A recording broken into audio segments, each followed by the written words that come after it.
Chapter 61, Seffi. Today, Ryan Callum McGregor of 15 Hugo Yard, Meadowview, was formally charged with political terrorism and 7 counts of murder for the bombing outrage at the Dundale Shopping Center. He has confessed to all charges, so the court case against him will be a mere formality. His family, consisting of his wife Margaret and 2 sons Jude and Callum, are said to be in hiding.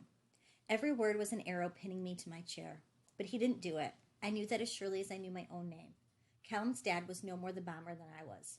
Of course he didn't do it. I had to prove that. I had to help. But how? There had to be some way, something I could do. What could I do to help him? Think. Blinker scumbag, Minnie hissed from across the room. His whole family should swing, not just him.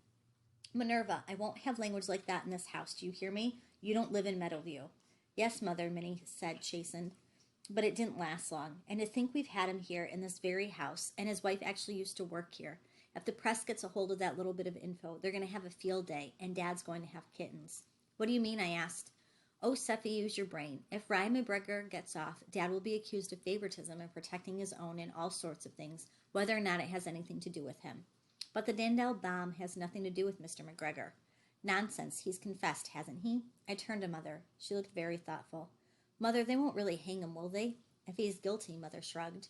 And Callum goes to our school, Minnie continued. Dad's going to get it in the neck for that as well. Callum has absolutely nothing to do with this. Minnie nodded. An apple doesn't fall far from the tree. What a pile of Persephone. Mother's harsh warning had me biting back the rest of what I wanted to say. Even if Ryan McGregor is guilty, which I don't believe for 1 second, that doesn't mean that Callum. Oh, Persephone, grow up. The rebuke didn't come from my sister. Mother shook her head at me before she stood up and left the room. You haven't a clue about the real world, have you? Minnie said, her voice dripping with contempt. Congratulations, you sound just like Mother. I took malicious delight in telling her. Minnie said something incredibly unladylike and flounced out of the room. I smirked at her disappearing back until the door was shut. Then my smile faded. I stared at the closed door, feeling totally alone. What was it about me that made everyone do that? Walk out, leave, abandon me, after dismissing me?